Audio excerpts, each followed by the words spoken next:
Catherine Zeta-Jones never looked like someone who had anything to prove. Poised, polished, and magnetic on screen, she carried herself with the kind of effortless grace that made Hollywood feel like it had always been hers. But that composure was never a gift. It was armor, forged through decades of pain, rejection, and private battles the cameras never caught. She was born in Swansea, Wales, on September 25, 1969, into an ordinary working-class home. Her father ran the family business. Her mother sewed. Life was modest, disciplined, and warm. But even as a small child, Catherine seemed pulled towards something larger. When a family bingo win of around £100,000 gave her parents room to invest in her future, they didn't hesitate. Dance lessons, voice training, travel to auditions. Every opportunity pointed toward the stage. By 4, she was performing in church halls. By 11, she was playing Annie.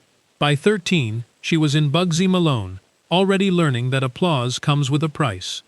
What many people don't know is that Catherine's earliest memory involving a hospital wasn't a dramatic movie scene.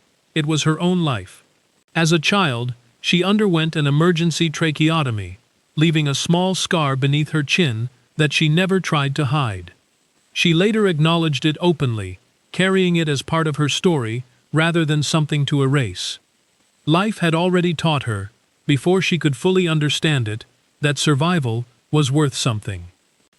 By 14, she had joined a national touring production. By 15, she had left school entirely to pursue acting full-time. The London audition circuit was relentless. She later described changing costumes between calls and going back in line to try again. There was no safety net, no backup plan, just discipline and the stubborn refusal to stop. Hollywood didn't welcome her easily. Early roles in British television built her reputation at home, but the American industry kept her at arm's length. Films came and went without turning into the breakthrough she needed. Then Steven Spielberg noticed her work, and that attention helped steer her toward The Mask of Zorro in 1998. She trained in sword fighting, horsemanship, and flamenco until none of it looked like effort. The film earned over $250 million globally, and suddenly the same industry that had overlooked her couldn't stop watching.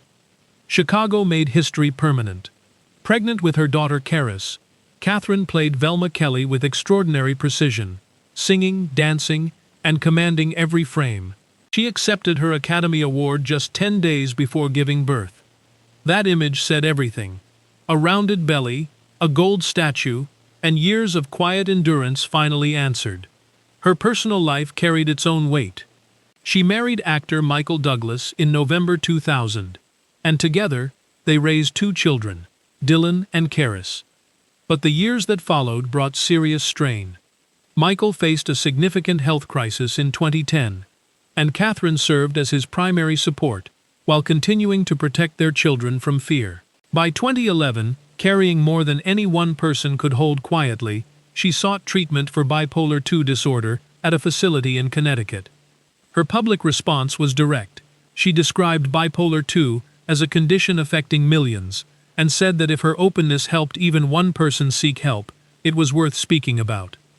The couple navigated a period of separation in 2013, working through the accumulated weight of illness, public pressure, and private exhaustion. Slowly, they found their way back to each other, not through dramatic gestures, but through patience and the shared decision to stay. Today, at 56, Catherine Zeta-Jones carries all of it: the scar, the Oscar, the hard years, with something that looks less like glamour and more like hard-won peace. She returned to screens in 2022 as Morticia Addams in Wednesday, bringing a maturity shaped by everything she had lived through. Her story was never really about luck. It was about a girl who learned early that breath could be precious, and chose, again and again, to keep fighting for it. If that resilience moved you, hit like and subscribe. Stories like hers deserve to be heard.